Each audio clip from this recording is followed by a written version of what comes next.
الرحيم. الحمد لله وكفى وسلام على عباده الذين اصطفى أما بعد فأعوذ بالله من الشيطان الرجيم. بسم الله الرحمن الرحيم.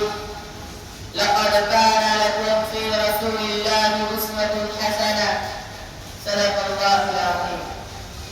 حضرات گرامی قدرمند سامعین، ہم سب کے پیارے نبی حضرت محمد مصطفیٰ صلی اللہ علیہ وسلم اللہ تعالیٰ کے آخری پیغمبر و رسول ہیں، جن کے بعد تا قیامت تک کسی طرح کا نبی و رسول نہیں آ سکتا۔ آپ صلی اللہ علیہ وسلم کو ذات اقدس کو خدا نے رحمت للعالمین بنا کر دنیا بھیجا، اور جب کفر و شرک کے اندھیرے میں انسانیت راہ حق سے دور ہو چکی تھی تو اللہ تعالیٰ نے آپ کو ہدایت کا آفتاب و مہتاب بنا کر دنیا میں مبعوث کیا۔ آپ صلی اللہ علیہ وسلم کی شان اتنی عالی اور اتنی عظیم ہے کہ آپ کی توصیف سوائے خدا کے کوئی بیان نہیں کر سکتا۔ ہمارا عقیدہ ہے کہ ہمارے اور آپ کے سردار فخر کونین سرور عالم شہنشاہ بطحا تاجدار مدینہ سید الکائنات فخر موجودات احمد مجتبی حضرت محمد مصطفیٰ صلی اللہ علیہ وسلم کی ذات غرامی وہ ذات ہے جن کے صدقے میں رب نے کائنات کو وجود بخشا، جن کے وسیلے سے جنت سجی، عرش و فرش بنے، نبیوں کو نبوت ملی، صحابہ کو صحابیت ملی، ولیوں کو ولایت ملی، انسانوں کو انسانیت ملی، اور ہم جیسے گنہگاروں کو دنیا میں ہدایت ملی اور آخرت میں شفاعت کی دولت ملی۔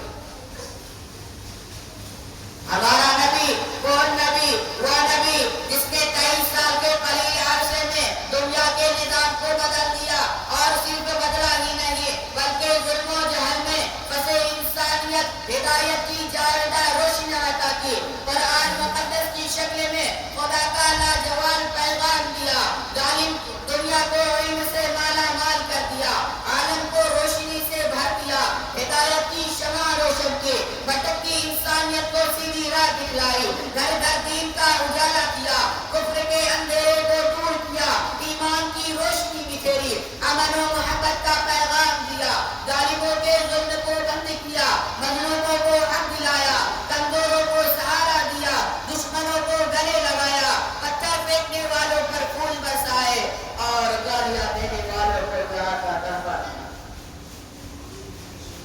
حضرات،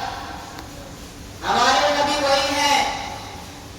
جن کی تعریف میں خدا نے قرآن نازل کیا، فرشتوں نے جنہیں سلامی دی، رسولوں نے جنہیں بشارت دی، تورات و انجیل نے جن کی گواہی دی، کنکریوں نے جن کا کلمہ پڑھا، درخت پیڑ پودے جن کے سامنے جھک گئے، جن کے اشارے پر چاند کے ٹکڑے ہو گئے، جن کی ہاتھ کی ایک جنبش دھواں سورج برک آیا، جن کے انگلیوں سے پانی کے چشمے ابل پڑے۔ ہاں واہ، وہ نبی جب بولے تو موتی برسے، لب کھولے تو روشنی چمکے، بات کرے تو نور ٹپکے، مسکرائے تو کلیاں کھل اٹھے، ہنسے تو بہار آ جائے، چلے تو کائنات چلے اور ٹھہرے تو کائنات تھم جائے۔ خلاصہ یہ ہے کہ آپ کی تعریف کرنے والوں کی زبان تو تھک سکتی ہے، لکھنے والے کا قلم تو ٹوٹ سکتا ہے، الفاظ کے سمندر تو ختم ہو سکتے ہیں، لیکن محمد مصطفیٰ صلی اللہ علیہ وسلم کی مدح خوانی کا حقیقت نہیں کیا کر سکتے، نہیں ممکن، مگر پھر بھی محمد کی مدح خوانی۔ ضرورت اس بات کی ہے کہ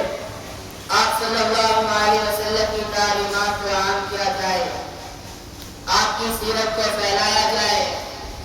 آپ صلی اللہ علیہ وسلم کی مقدس سنتوں کا تذکرہ گھر گھر زندہ کیا جائے، تاکہ آپ